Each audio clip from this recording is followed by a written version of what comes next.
find an uncle, a cousin, a neighbor, somebody in your church, somebody in your school. Young people, you know some of you all sleep through stuff. Wake your friends up. Make sure they go to the polls. And then we can start imagining. We can start dreaming.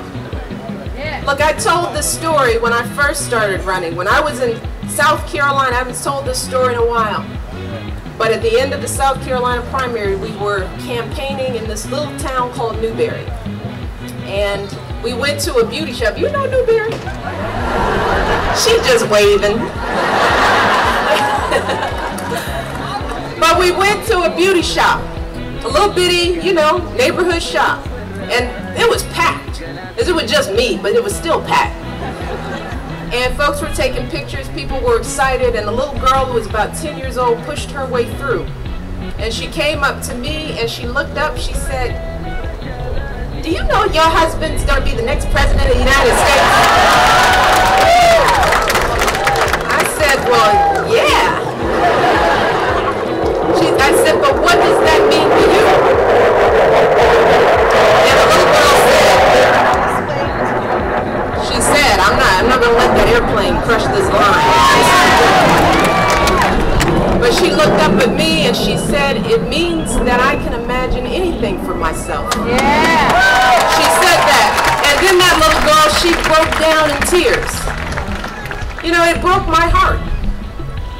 Because she understood what's at stake in this election. See, because kids get this stuff. They know when we set bars too low. We don't give them the resources to succeed. They know it. They know when somebody is telling them that they can't do something when they know in their hearts they can. Kids know this. They smell it. And all our children are looking for. I don't care what color they are. I don't care what political party their parents belong to. Kids need to be able to dream. They need to see the possibilities for themselves. They need to know that there's something greater out there. And this little girl is just hoping. She is counting on us to help make her dreams real.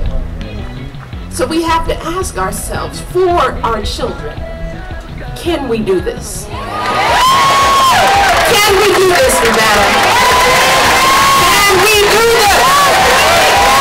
Can we do this? Shekka martuni yu be yu barrai dangalati